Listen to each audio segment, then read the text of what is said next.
Olá, sejam bem-vindos à aula número 8 de arte. Eu sou a professora Arlene Azulay e vou estar aqui para acompanhá-los nesta aula que temos como objeto de conhecimento. Então, a nossa aula é número 8, objeto de conhecimento. Práticas artísticas em diferentes momentos históricos. Detalhamento. As práticas artísticas no contexto nacional da vida social, cultural, política e econômica. As linguagens artísticas na relação com as dimensões social, política, cultural e econômica da realidade nacional. E vamos dar início a esta aula.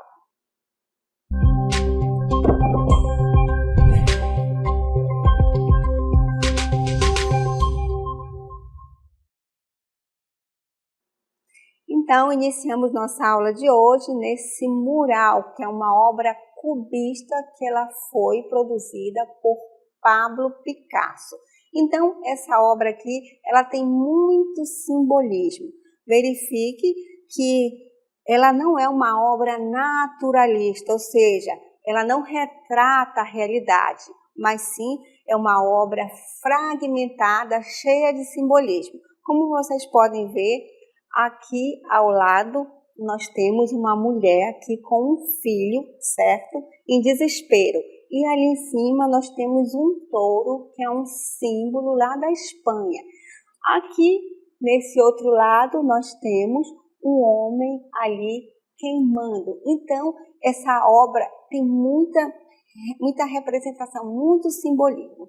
Então, ela trata-se da Guernica. O que vem ser a Guernica? É uma das obras mais famosas de Pablo Picasso, que nasceu em 1881 e faleceu em 1973. Ela foi pintada a óleo em 1937. É uma declaração à guerra contra a guerra e um manifesto contra a violência, como vocês podem ver aqui nas imagens. Então, o quadro, além de ser um ícone da Guerra Civil Espanhola, é hoje um símbolo de antimilitarismo mundial e da luta pela liberdade do ser humano. Este mural aqui, ele foi criado em resposta ao bombardeio de Guernica em abril de 1937. Guernica foi a cidade natal onde Pablo Picasso nasceu. E esse quadro, ele estabelece um diálogo direto com o espectador por enxergar o drama, como vocês podem ver aqui, tem bastante drama nesse quadro, e a tragédia. Ao mesmo tempo, representa as terríveis consequências da guerra. Então, essa obra também, ela influenciou outros artistas, principalmente brasileiros, como Cândido Portinari. Em 1943, quando ele volta ao Brasil e sob o impacto da Segunda Guerra Mundial e da ditadura de Getúlio Vargas, o artista brasileiro realizou 8 painéis que ficaram conhecidos como série bíblica, influenciada pela temática da dor e das questões sociais da representação de Guernica. A partir disso, Portinari passaria a retratar os dramas ourindos do Brasil. Então, como vocês puderam verificar, a arte ela traz essas reflexões. Então, o artista, ao pintar uma obra, ele traz questões sociais, ele está também fazendo um questionamento. Então, essa obra aqui, Guernica, ela faz um questionamento sobre a guerra. Então, até os dias de hoje está acontecendo várias guerras, existem muitos dramas. Então, essa obra aqui tem um simbolismo muito grande. Então, essa obra aqui ela surgiu lá no início do século XX, quando surgiram as vanguardas. O que é uma vanguarda? Que está bem à frente ao tempo. Então, isso aqui é uma obra cubista, então temos vários outros estilos de obra de vanguarda, tem um surrealismo, tem um futurismo, então cada uma ela retrata um tema.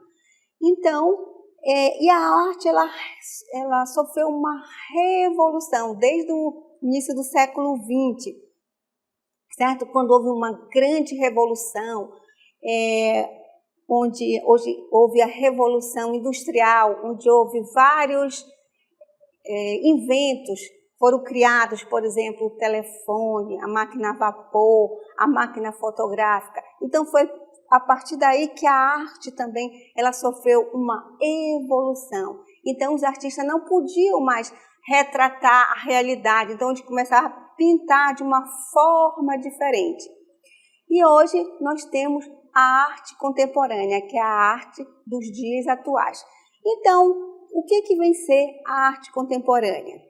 Então, a arte ela é uma manifestação humana presente em todos os tempos e em todos os povos. Ela carrega formas ideológicas e técnicas tão diversas quanto os próprios indivíduos. O artista busca expressar-se no mundo, transformá-lo, questioná-lo ou legitimá-lo de acordo com a sua perspectiva. Então, hoje em dia, em dias atuais, os artistas estão sempre buscando uma forma diferente de produzir arte. Eles pegam novos materiais, novas técnicas, e tudo está em transformação. Então, a arte não poderia estar estática, então ela sofre essa evolução. Então, a gente vai falar uma frase agora de Heráclito. Quem foi o Heráclito mesmo? Vamos lá. Ele foi um filósofo pré-socrático. Então, o que ele falava? A única constante no mundo e na humanidade é a mudança. Por exemplo, ao entrarmos em um rio, ele logo fluirá com suas águas e não será mais o mesmo em uma questão de segundos. Então, isso aí quer dizer que tudo está em transformação. Então, a arte também, ela sofre essa transformação no dia a dia. Por exemplo, até nas manifestações folclóricas, como vocês viram em aulas anteriores. Por exemplo, aqui no Brasil, cada estado, por exemplo, a gente falou sobre o Bumba Meu Boi, e cada estado ele sofreu uma influência ali, e o Bumba Meu Boi ele também teve um nome diferente, como vocês puderem. Então, isso porque essas manifestações folclóricas elas são passadas em geração em geração. Então, as pessoas, elas não são sempre as mesmas, já que a cada dia aprendem coisas novas e desconstrói valores. Sendo assim, nada permanece estagnado, inerte. Tudo está em transformações. Então, na arte, as mudanças ocorrem sem cessar.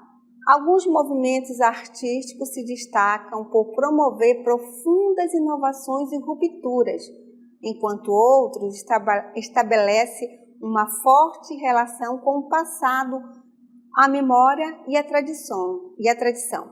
A arte contemporânea e o academicismo são bons exemplos dessas duas perspectivas tão distintas. O fato é que cada fase da história, a arte age ou reage marcando a opinião e a postura dos artistas da época. Então, nós temos dois exemplos, nós temos a arte contemporânea, a arte atual e o academicismo. O que vem ser o academicismo? Então, o academicismo é a sistematização de normas artísticas que se consolidou na Europa nos séculos XVII a XIX, junto às academias de belas artes. É caracterizado pelo preciosismo, naturalismo e a retomada dos estilos clássicos e renascentistas. O estilo preconizado nas obras acadêmicas é chamado de neoclássico. As academias foram importantes para a elevação do status profissional dos artistas, afastando-os dos artesãos e aproximando-os dos intelectuais. Então, os artistas, na era do academicismo, eles participavam de uma academia de arte. Então, nessa academia de arte, eles tinham ali regras rígidas a seguir.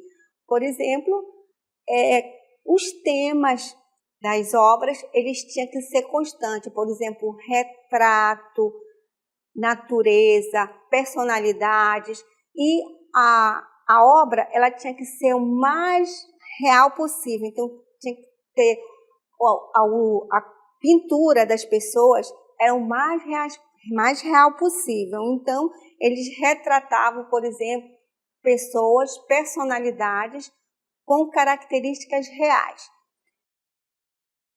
Então, vamos mostrar agora para vocês uma arte academicista, ou seja, pertenceu à arte acadêmica. Como vocês podem ver, na arte acadêmica, como eu falei para vocês, havia temas específicos. Aqui vocês podem ver, é uma obra, Fala do Trono, por Pedro Américo. Aqui nós temos um rei, que é uma personalidade. Então, os artistas retratavam a realeza, como vocês podem ver, na forma mais naturalista, ou seja, o mais real possível. Então, eles retratavam.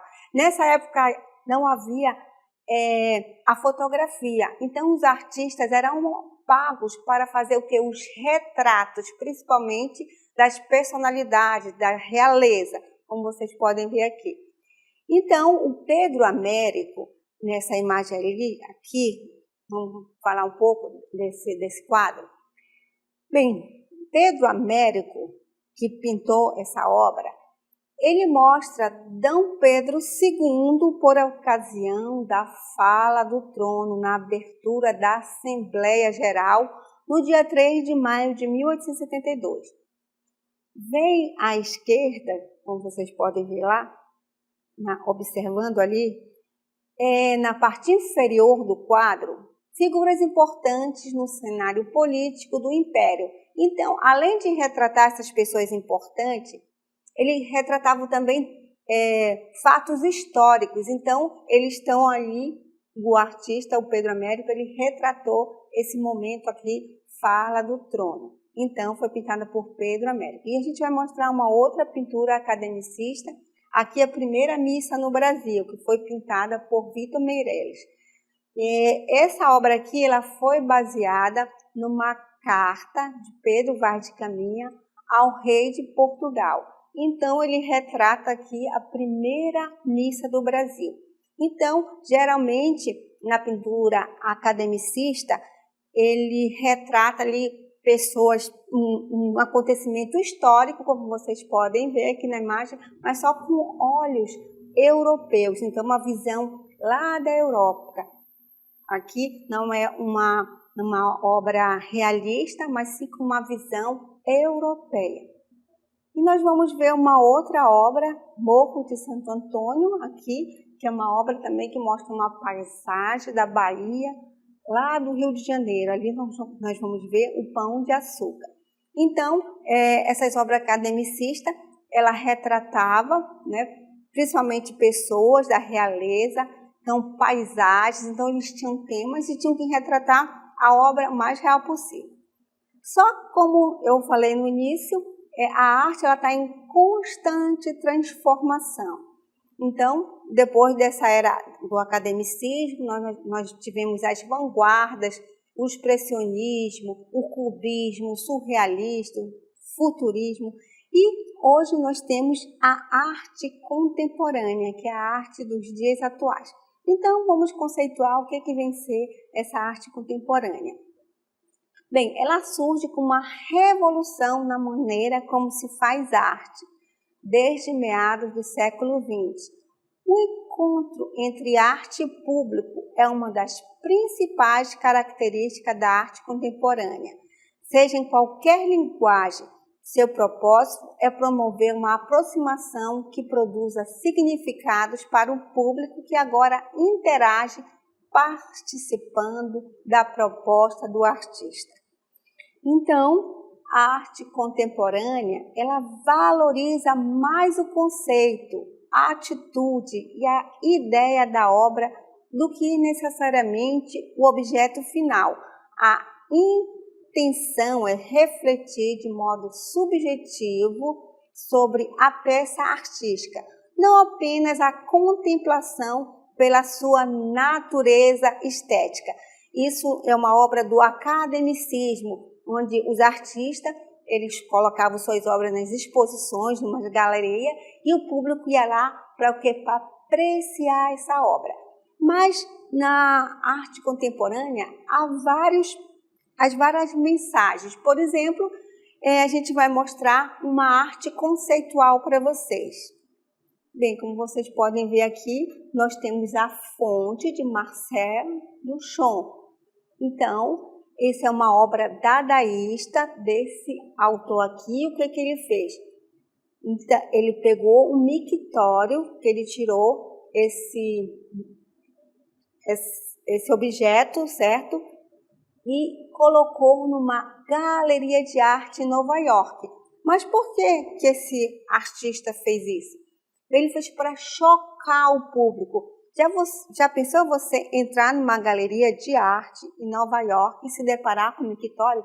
Os espectadores ficaram pensando, mas isso é um objeto? Isso é uma arte? O que está fazendo aqui? Isso é arte ou não é?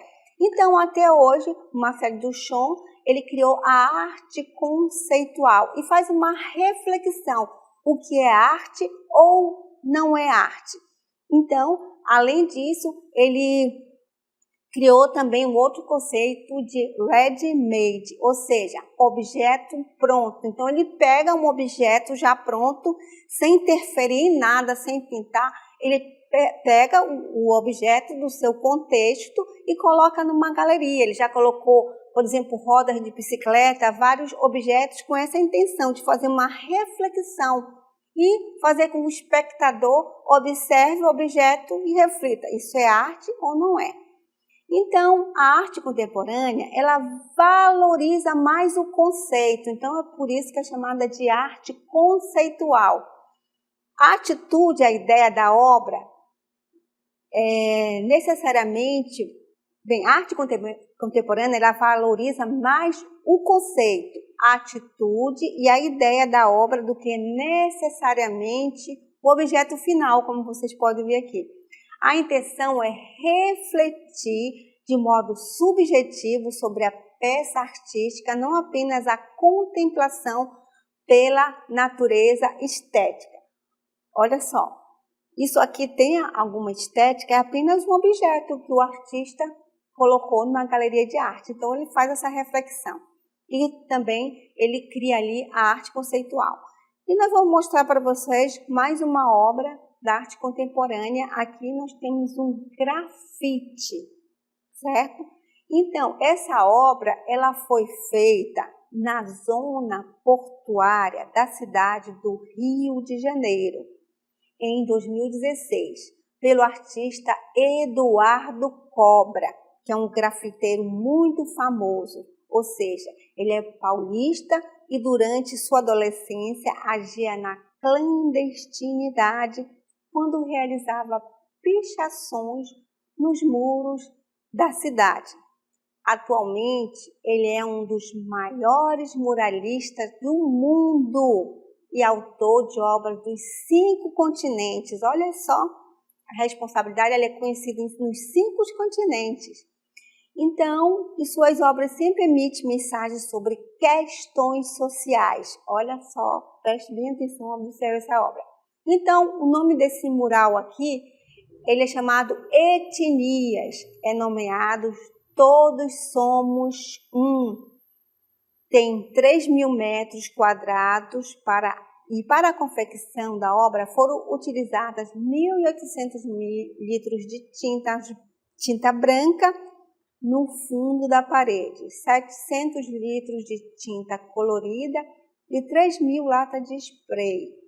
O mural possui 15 metros de altura e 170 de comprimento. Esse mural é o maior grafite já realizado no planeta.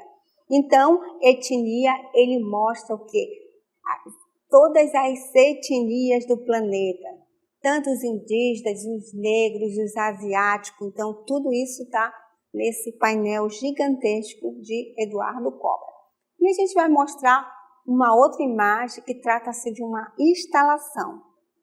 Como vocês podem ver aqui ao meu lado, isso aqui trata-se de uma instalação. Então, essas obras, muitas vezes, retratam uma visão distópica, ou seja, fora da realidade, de paredes rachadas, descascadas, em ruínas ou apodrecidas, de metrôs urbanos ou janelas fechadas com tábuas, muitas vezes complementadas com flores desabrochando e morrendo. Essa instalação, ela retrata no Rivage Park, ela oferecia uma grande e decadente pintura de natureza morta, vanitas de flores encostadas em uma parede atrás da grades de um local de manutenção da Amtrak que explodia em um amaranhado tridimensional de raízes, como vocês podem ver, e flores caindo no chão. Vem aqui ao meu lado. Então, esse trabalho foi exibido publicamente em exposições de destaque, discutido nas principais revistas de arte e publicações da imprensa diária e encomendada. Então, isso aqui é uma instalação, como vocês podem observar. Um enorme contingente de artistas em todo o mundo, operando linguagens variadas, compõe um universo complexo e plural da arte contemporânea, produzindo reflexões sobre cultura, história, política, religião, gênero, tempo, espaço e natureza, entre outros temas. E a gente vai mostrar uma outra artista contemporânea. Então, é Anish Kapoor.